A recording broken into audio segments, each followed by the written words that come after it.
John had lived alone on his ranch for many years. The small wooden house sat in the middle of a vast desert valley, surrounded by rocky hills and dry grasslands. He had inherited the land from his father, who had passed away decades ago. Since then, John had managed the ranch by himself. Life had been quiet, sometimes painfully so, but he liked it that way. He woke early each morning, tending to his animals, fixing fences, and making sure the small fields near his home were in order.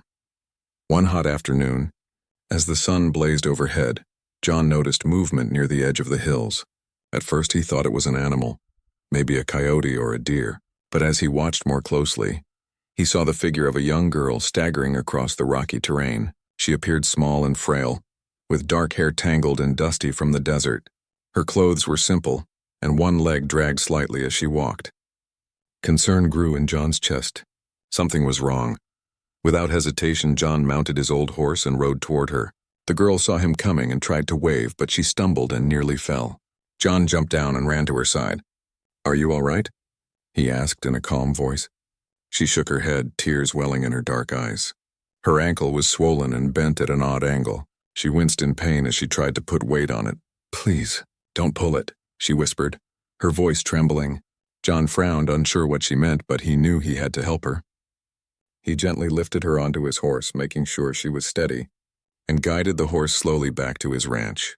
Once they reached the ranch, John helped her into the barn where he usually worked on repairs and cared for his animals. He laid her down on a pile of blankets and began examining the injury. The ankle was badly swollen, and there was a deep red mark around it. John knew he needed to act quickly. He cleaned the area with water and made a small bandage, but something felt unusual. He noticed a strange object embedded in the skin. A cold shiver ran down his spine. Carefully, he asked the girl to tell him what had happened. Through small, broken words, she explained that she had been climbing the hills to gather food for her family when she slipped. Something sharp had pierced her ankle, and she had been trying to walk home when she could not anymore. John realized that the object in her ankle was dangerous. If it stayed there, it could cause infection or worse. Despite her pleading, he had to remove it. "I'm going to help you, but I need you to stay still," he said gently.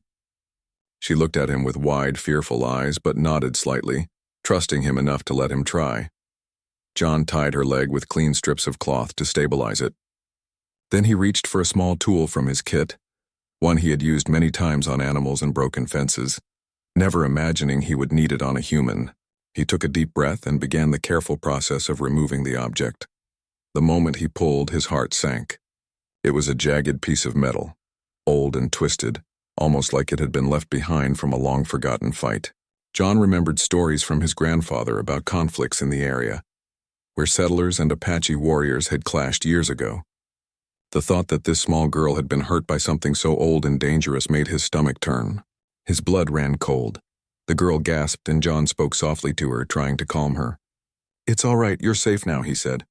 "I just need to take this out, and it will hurt a little, but you'll be okay." She nodded, biting her lip to hold back tears. John worked slowly, making sure the jagged metal did not cut further into her ankle. Inch by inch, he eased it out. When it was finally free, John examined it closely. The metal was rusty and sharp, and he realized how lucky the girl had been. A few more minutes, and it could have caused serious damage. John cleaned the wound again, careful to remove any debris. He wrapped it tightly with fresh cloth strips and applied some natural antiseptic he had prepared from herbs on his ranch. The girl's breathing slowly returned to normal, though her eyes were still wide with fear. John handed her some water and a small piece of bread, which she accepted with shaking hands. Over the next few hours, John stayed by her side, watching her carefully. The girl, whose name was Lila, spoke little, but she occasionally looked at him with gratitude. John noticed that despite the pain, she was strong and determined. She had survived the desert, a dangerous injury, and the fear of being alone. He admired her quietly. As the sun began to set, painting the sky with soft reds and oranges, John brought more blankets for her to lie on. The barn was quiet except for the soft wind rustling the wooden walls. Lila slept fitfully, and John stayed near, ready to help her if she woke in pain. He thought about the metal he had pulled from her ankle and how fragile life could be. One moment, everything seemed safe. The next, danger could be hidden in the simplest places. John also thought about the trust Lila had placed in him. She had allowed a stranger to help her in a moment of fear and pain, and she had survived because of that trust. It was a reminder to him that even in a quiet, lonely life, moments of connection could appear unexpectedly, changing everything. During the night, John sat by the fire he had lit for warmth. He reflected on how many people had suffered quietly in the area, hidden away by distance or fear. Lila was not just a girl who had fallen on the hills.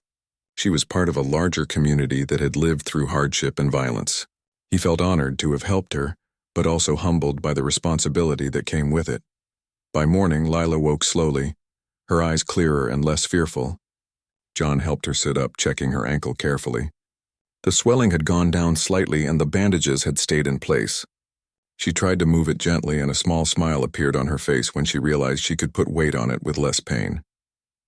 John gave her a small breakfast of bread and dried meat. She ate slowly but with growing confidence. They sat together quietly for a while, watching the sun rise over the hills. The desert was calm, and the wind carried the soft sound of distant wildlife. John felt a sense of peace, knowing that the immediate danger was past. Lila began to speak more, telling him about her family, her brother and grandmother who depended on her, and how frightened she had been when she realized she could not walk home. John listened attentively, nodding and offering gentle words of reassurance. He promised her that once her ankle healed, she would be able to return home safely, and he would make sure she could travel without risk. Over the next few days, John continued to care for her. He made sure she rested, changed the bandages daily, and guided her gently to start walking with support. Lila's trust in him grew, and John felt a warmth he had not experienced in years. She was no longer just a girl he had helped. She was a reminder that life could still bring unexpected connections, even in the quietest, loneliest places. By the end of the week, Lila's ankle was strong enough for her to walk short distances with John's guidance. She still winced at times, but the pain was manageable. John taught her how to move carefully and avoid further injury. Each day, she gained more confidence, and a quiet bond formed between them. John often thought about the moment he had pulled the jagged metal from her ankle, the instant his blood had run cold. That moment had been frightening, but it had also marked the beginning of something important, the start of trust, courage, and care that could change lives. Lila, for her part, had begun to see John not just as a helper, but as a protector and friend. She felt safe in his presence, something she had not felt in many weeks. Together, they navigated the early days of healing, both learning about patience, bravery, and the quiet strength that comes from caring for another person. By the end of Part 1, the bond between the rancher and the Apache girl was established, her life saved, and the stage set for her eventual recovery and journey home. John knew challenges still lay ahead, but he was ready to face them with calm determination, guided by trust, courage, and the knowledge that he had done the right thing. The morning after her injury, Lila woke to the soft light of the desert sun spilling into the barn. She stretched carefully, testing her ankle, and was relieved to find the pain much less than the day before. John was already awake, checking the small animals he kept in the barn. When he noticed her stirring, he came over with a gentle smile. "How's the ankle this morning?" he asked. Lila looked down at it, flexing her foot slowly. "Better," she whispered. Her voice carried a small note of pride. She had survived the first night and the fear of the metal fragment that had caused so much pain. John nodded approvingly and carefully helped her sit up. He removed the bandages to clean the wound, checking the healing progress. The skin around the injury was red but no longer swollen as severely, a sign that her body was responding well. John showed her how to wrap it properly, using soft cloth strips to give support. He encouraged her to move her foot gently. "You must be careful," he said, "but little by little you will walk again." Lila nodded, paying close attention. She was determined to regain her strength quickly, not only for herself but for her family waiting in the hills. Over the next few days, John spent most of his time helping her regain mobility. He guided her around the barn, supporting her with his strong hands as she took small steps. At first, she stumbled often, but John stayed patient, encouraging her every time. "That's it, just like that," he would say.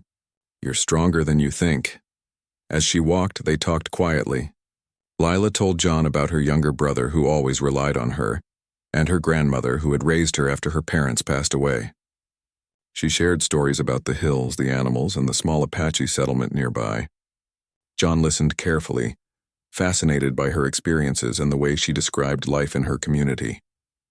It was very different from the solitude of his ranch, yet he felt connected to it through her words.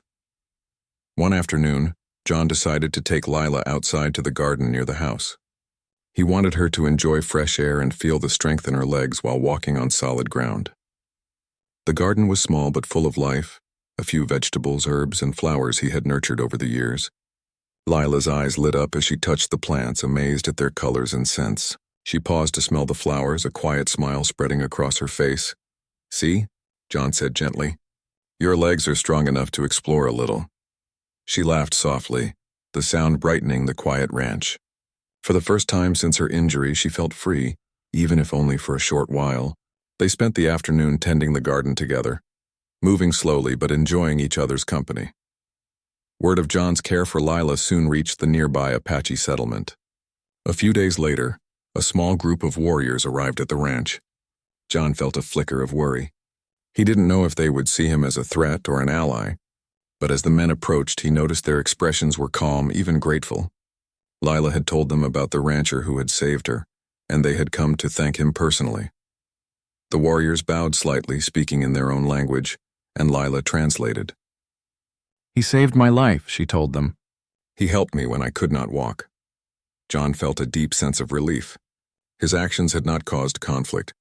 Instead, they had built trust. The warriors stayed only briefly, offering simple gifts, woven blankets, dried fruits, and small herbs from the hills. It was a gesture of respect and appreciation, one that John treasured more than anything else. As the days passed, Lila's ankle healed steadily. She could now walk without support for short distances, although she still needed John's guidance for longer walks. Each step she took strengthened her muscles and her confidence. The bond between the rancher and the girl grew stronger. She trusted him completely, and he admired her courage and resilience. One evening, John and Lila sat outside on the porch of his house, watching the sun sink behind the rocky hills. The desert glowed with soft reds and golds, and the wind carried the faint scent of sage and dry earth. Lila leaned back, smiling, a quiet contentment in her expression. "I never thought I would feel safe again," she said softly. "But you helped me, John." John looked at her and nodded, his chest heavy with emotion. "It was the right thing to do," he said. "You trusted me, and I promised I would help you, and I always keep my promises." She smiled again, the kind of smile that reached her eyes and warmed John's heart. The time came when Lila's family would return to take her home. She had recovered fully, her ankle strong and healthy. The day of departure was bittersweet. Lila hugged John tightly, tears slipping down her cheeks.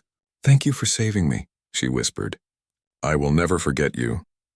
John felt a lump in his throat, realizing how much he had grown to care for her in such a short time. Her family arrived shortly after, bringing horses and supplies for the journey home. They greeted John with respect and gratitude, acknowledging the care he had given their daughter. Lila's grandmother clasped his hand in both of hers, bowing slightly. John felt humbled by their trust and appreciation. As Lila climbed onto the horse, John gave her one last piece of advice. "Take care of yourself, little one. And always remember, you are stronger than you think." She nodded, gripping the reins tightly, and waved as they began the ride back to the settlement. John watched until they disappeared over the hill, the wind carrying her laughter back to him. After they left, the ranch felt quieter than before, but John did not feel lonely. He reflected on the past days, on the fear he had felt when pulling the metal from Lila's ankle, and on the courage she had shown. He understood that life was fragile, but also full of unexpected moments that could bring trust, hope, and connection. John returned to his daily routine, tending to the animals and the small fields, but his heart carried a new warmth. The memory of Lila's trust and gratitude stayed with him, reminding him that even in a quiet, solitary life, one could make a profound difference in someone else's world. Weeks later, John often thought about the girl and her family. He imagined them back in the settlement, healthy and safe, living their lives with the strength he had helped restore. He felt pride and joy knowing he had played a role in their well-being. The moment his blood had run cold was now replaced by a lasting sense of fulfillment. The rancher understood that courage came in many forms: in the careful extraction of a dangerous object, in the patience to teach someone to walk again, and in the quiet willingness to help without expectation of reward. Life had tested him and the girl, but they had both emerged stronger. John continued to live his life in the desert valley, but the bond he had formed with Lila and her family remained in his heart. He often looked toward the hills, imagining her smile and her laughter, a reminder that acts of kindness could ripple far beyond the moment they occurred. The story ends with the reflection that bravery, trust, and compassion are timeless. A single act of courage, pulling the jagged metal from the girl's ankle, had saved her life, earned the respect of a community, and changed the heart of a man who had once lived alone. John's blood had run cold that day, but in the end his heart had been warmed by hope, connection, and the knowledge that he had done the right thing.